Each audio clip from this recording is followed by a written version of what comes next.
Tout le monde est encore, on va dire, au frais. Non, pas au frais, mais voilà. Alors, moi, je représente donc Carole du collectif Je dis oui. On est plusieurs éparpillés dans le collectif ici. Donc, n'hésitez pas à, on va dire, rajouter des choses si j'oublie, parce que je suis pas très à l'aise à l'oral. Donc voilà, nous, on s'est créé il y a 2 ans en réaction à la non-ouverture de la halte soins addiction qui devait se faire boulevard Libération. Je ne sais pas si vous étiez au courant, mais en tout cas, voilà, il y a eu... on est tous un petit peu tombés des nues face à la haine, au discours nauséabond qui a été relayé très fortement dans les médias. Donc ça nous a mis très très en colère.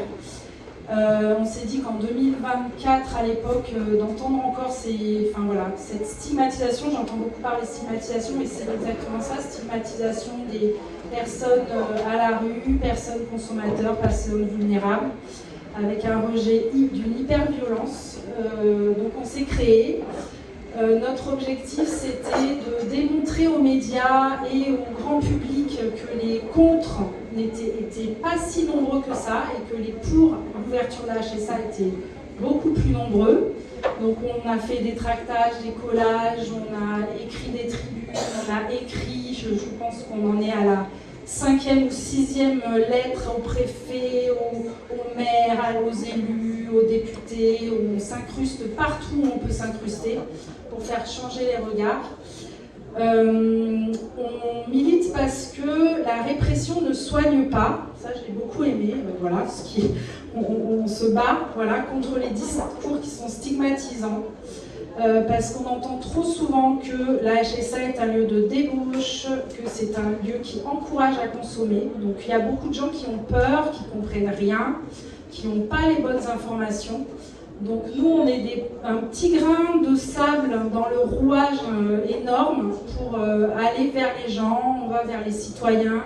On est avec différents collectifs. Je ne sais pas s'il y a des gens du collectif Belzins ici, mais voilà. On s'associe au collectif Belzins. On essaye de rencontrer tous les collectifs citoyens, habitants qui sont dans la même mouvance que nous pour être ce grain de sable qui va devenir de plus en plus gros. Et notre objectif, c'est vraiment que quand il y aura une ouverture potentielle de soins, d'accompagnement des gens les plus vulnérables, le terreau soit, on puisse activer les gens qui sont pour et qu'on n'entende plus dans les médias les gens qui sont contre. Voilà, qu'on les écrase, comme les blattes. Donc voilà, on a besoin de monde.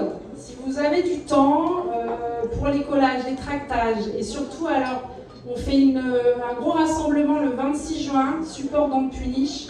On vous y invite tous, on a besoin de beaucoup de monde, de voix, de paroles, ça va être festif.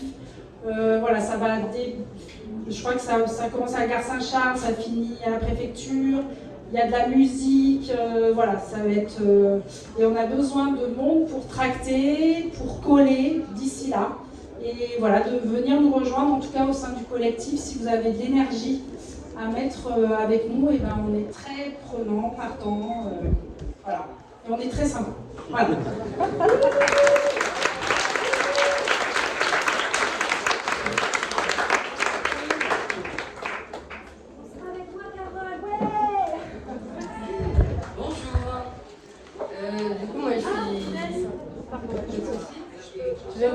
Oui, mais il me dit ça après.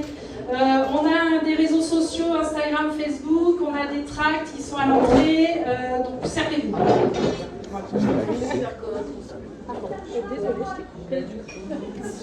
Rebonjour.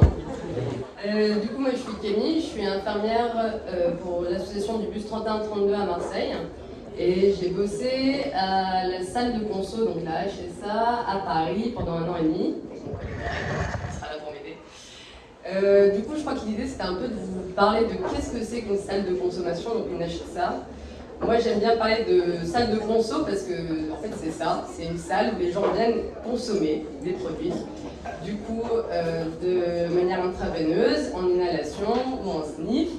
Donc pour le cas de la salle de Paris, c'était surtout des parce qu'il y avait pendant un moment un espace pour l'inhalation, du coup pour les gens qui fument, du coup le crack par exemple.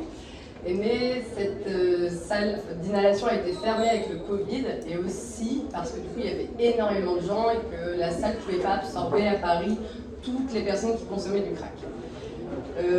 Du coup c'est une salle qui est anonyme, qui est sur la base du non-jugement, vraiment par rapport à toutes les consommations, qui est bien sûr liée à un entretien d'accueil et voilà, sinon on n'accueillait pas des mineurs, ça reste la chose qui était l'idée, c'est un peu de vous expliquer comment ça marche la salle, en fait, pour essayer de vous montrer le parcours que les gens puissent faire à la salle. Donc les personnes, ils arrivaient donc, dans cette salle de consommation qui est à l'intérieur de l'hôpital de Lariboisière à Paris. Et l'idée, c'est que d'abord, il y avait un accueil dans une cour avec des collègues qui étaient des médiateurs, il y avait un premier lien, et ensuite les gens venaient présenter le produit qu'ils allaient consommer. Parce que souvent, on me demande, est-ce que vous donnez le produit? Donc on ne donne pas le produit. Les gens vont l'acheter et ensuite nous le présentent. Suite à ça, nous, on avait un petit tableau de suivi des consommations des gens, un petit peu pour comprendre qu'est-ce qu'ils consommaient dans la journée. Et ça nous permettait aussi, si les gens avaient un peu trop consommé, de leur rappeler leur consommation, ou de négocier avec eux, de prendre le temps avant de reconsommer. Enfin voilà, c'était vraiment tout un accueil qui était important, on donnait des informations. Et ensuite, les gens rentraient donc ce qu'on appelle la salle, vraiment l'endroit où les gens venaient s'injecter. Donc c'est une salle où plusieurs personnes peuvent s'injecter en même temps. Moi, j'ai toujours dit que j'ai trouvé, quand je suis arrivée à la salle de conso la première fois, que ça ressemblait un peu à un PMU, mais pour les gens qui s'injectent. Parce qu'il y a une bonne ambiance. Je pense que tout le monde se dit que c'est un truc un peu triste ou quoi, mais en fait non, tout le monde se connaît et tout le monde se parle. Bien sûr, il y a des moments où les gens ont besoin de se concentrer pour s'injecter, mais c'était aussi un lieu de vie, enfin un lieu qui était assez sympathique. Et les gens en fait créaient du lien sur place avec nous. Après, dans cette salle, du coup, on proposait plein de matériel différents pour consommer, mais on aidait aussi, on fait ce qu'on appelle de l'accompagnement à l'injection. Donc c'est aider les gens à trouver des veines. On n'injecte pas le produit à la place. Il faut savoir que les personnes qui sont injecteurs de drogue depuis plusieurs années ont plus de veines, donc il est important qu'ils puissent avoir une aide en fait pour trouver les veines. Ça ne veut pas dire qu'on va injecter pour eux.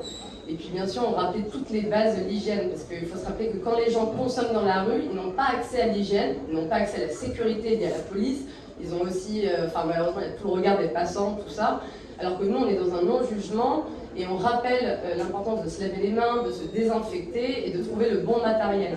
Et ça, c'est l'essentiel, parce qu'à partir du moment où on respecte les normes d'hygiène, il n'y a plus d'abcès, il n'y a plus d'endocardite, il y a vraiment... et c'est bête, mais c'est vraiment une aide aussi pour la société. Moins il y a d'infections et moins ça coûte cher à l'hôpital et plus la société va bien, de manière générale, on va dire. Voilà. Et ensuite, qu'est-ce que vous voulez dire? Peut-être qu'il faut dire ce que c'est qu'une endocardite, pardon. Ah, une endocardite. Alors, du coup, on va dire que le système veineux, c'est quelque chose qui est fermé. Tout ce qu'on peut injecter dans son corps, par exemple, si on s'injecte une bactérie, elle va rester et elle va revenir au cœur et ça va faire une infection au cœur.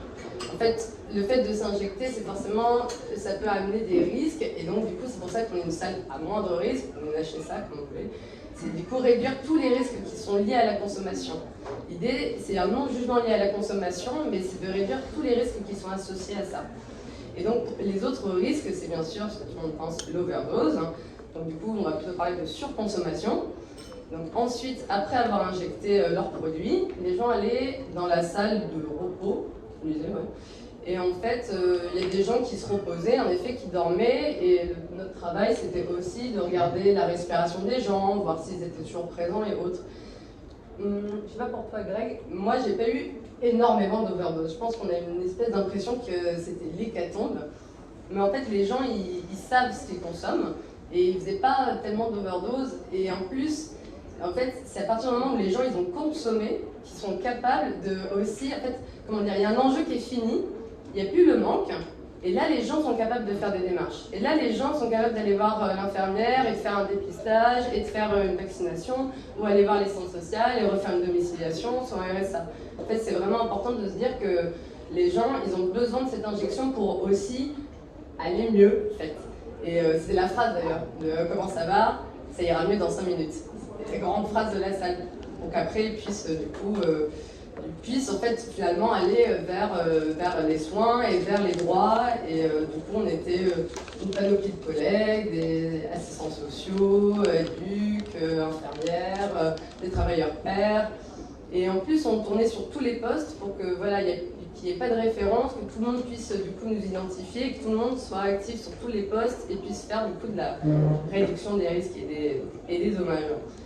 Et voilà, après on faisait plein de... En fait, la salle, il y a tout ce circuit-là qui était dans la salle, mais l'association Gaïa Paris, on faisait aussi du suivi dans les hôtels, qui ont été créés avec le plan CRAC à Paris, et donc qui aidait aussi à une réinsertion. C'est la première fois que les gens aussi avaient de nouveau un chez-soi, on va dire.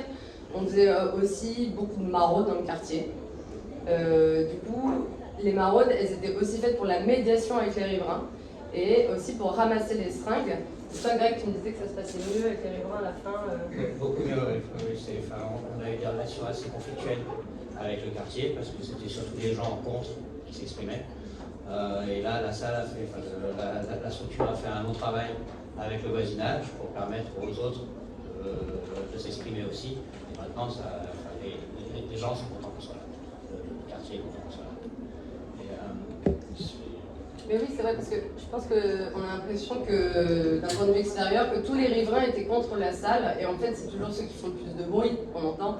Mais il y a aussi énormément de riverains qui ont constaté que le quartier, si ça faisait 20, 40 ans qu'ils y vivaient, il y avait toujours eu des personnes qui consommaient. Et en fait, de notre présence, il y avait moins de seringues. Et nous, on se le disait, en ramassage, on en envoyait de moins en moins. Et il y avait une pacification des quartiers. Et j'aimais bien, à un moment, on faisait visiter, enfin je sais pas si ça se fait toi comme ça, mais on faisait visiter la salle et après on faisait un petit tour du quartier pour montrer c'était quoi le quartier dangereux des gares du Nord. Et en fait c'était finalement assez tranquille, c'était pas la guerre ou c'était pas ce que les gens en pensaient.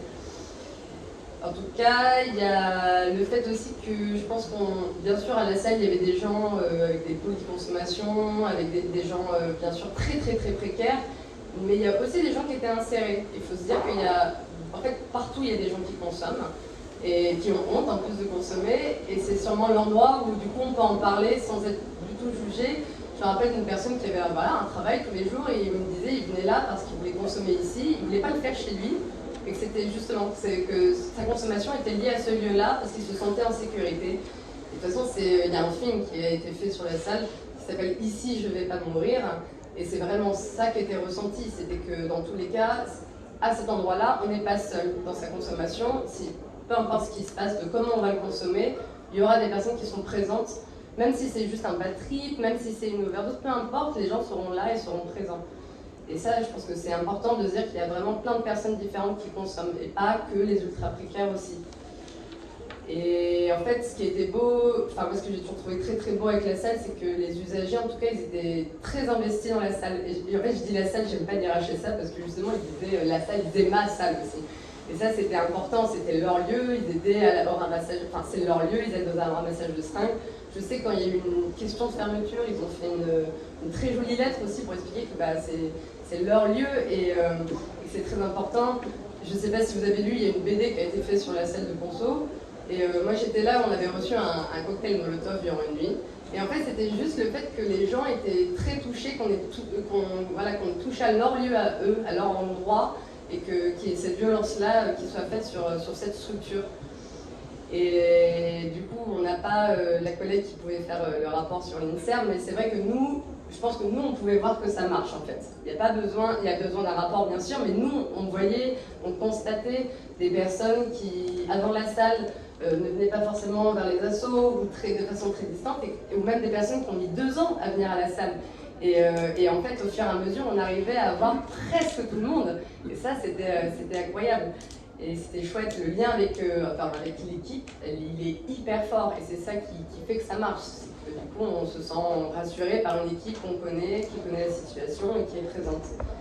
Et en fait, moi, je sais que à chaque fois que je parle de mon expérience, les gens me demandent si les gens s'en sortent. Et en fait, c'est ça la question, qu'est-ce que s'en sortir en fait? Est-ce que c'est du coup arrêter les drogues? c'est pas la structure pour arrêter les drogues. La structure, elle est faite pour consommer des drogues. Maintenant, c'est une structure pour faire de la resocialisation, pour faire de la réinsertion.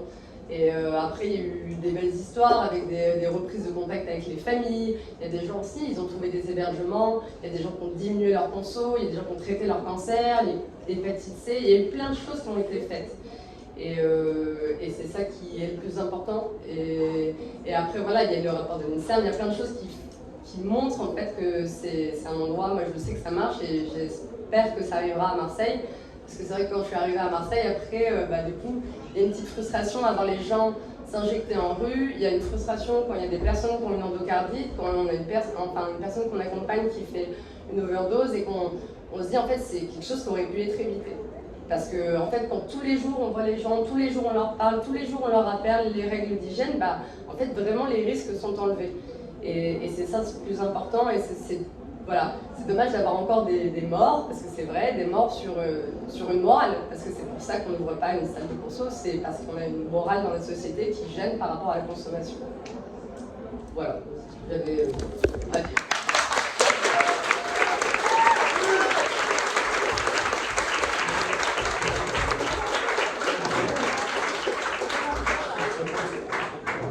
Si je peux profiter du micro. Oui, vas-y. Ce que je voulais dire, c'est que quand on parle de consommation, on imagine souvent des gens en train de se détruire.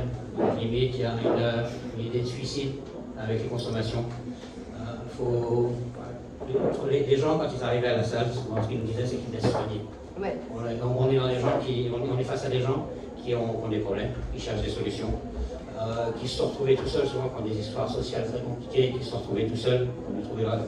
Et grâce à des HSA, on arrive à refaire du lien et proposer d'autres solutions.